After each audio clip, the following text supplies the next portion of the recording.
Mag-cut din pala ako ng smile and heart shape. And then, mag-assemble na nga tayo. Maglalagay tayo ng ribbon para magmukha siyang buhok ng balon.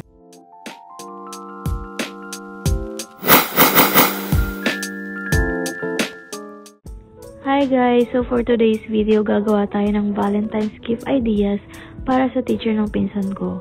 So ang mga gagamitin natin is itong paper bag na kinat ko, chocolates, and flowers, and itong stick ng balloons. Ayan. Magpapump na tayo ng balloon. Itong white lang ang meron ako. And then itatali na natin. Fake na candle, malalaman nyo kung saan ko siya ilalagay mamaya.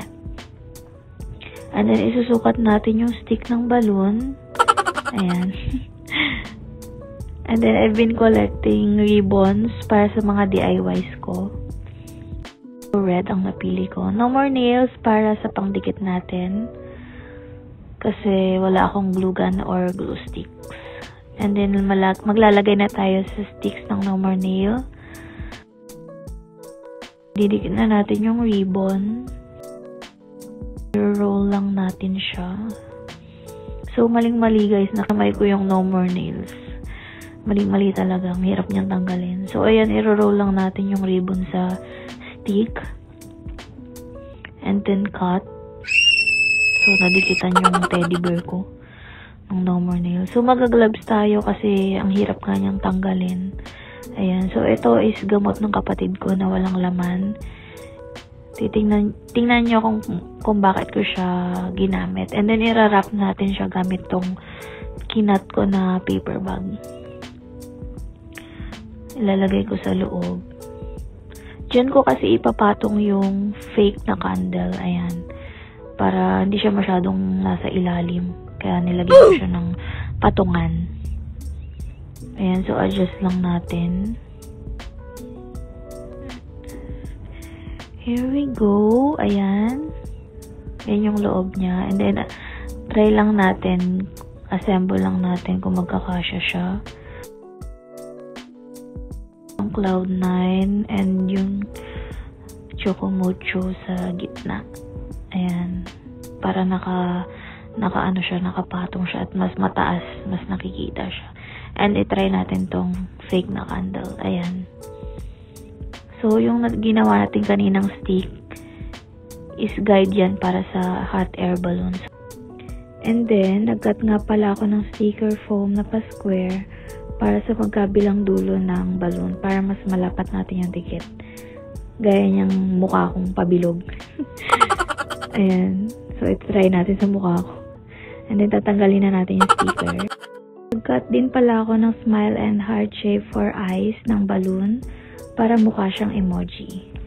Ayan. So, ididikit na natin tong smile. Yung bibig niya. Dahan-dahan lang para hindi pumutok. Ayan. Cute.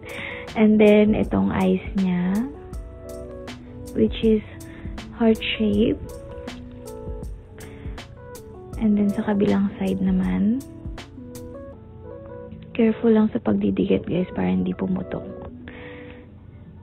Next one is, nag-cut nga pala ako ng mga heart shape para dito sa box ng hot air balloon natin. Ayan, seryoso si madam mo. Ayan, so careful lang tayo sa pagdidikit ng balloon para hindi siya sumabog. And then, mag-assemble na nga tayo nitong flowers. Pagdidikit-dikitin natin siya. And lalagay ko siya sa bandang likod ng balloon. And then yan, nag-assemble na ako ng mga chocolates. And then, ayan. So, ilalagay na natin tong fake candle. Cute! Ayan na siya. So, parang may tulang. Oh, wait. Maglalagay tayo ng ribbon para magmukha siyang buhok ng balloon. Ayan. So, ayusin lang natin yung buhok. Curly-curly. And then, itong letter, lalagay ko na lang dito sa harap ng box.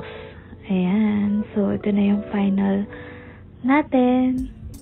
Final product. So, guys, madali lang naman siyang gawin. If wala pa kayong naisip na idea sa partners or loved ones nyo, this is the perfect one. O, diba? Teacher lang na Enzo ang bibigyan nito, pero parang jowa na niya. May pa-love letter pa yan. Love letter.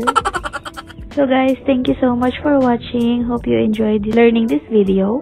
Don't forget to like, share, subscribe, and hit the bell button besides you to notify you when I upload a new video. Happy Valentine's Day, everyone! See ya!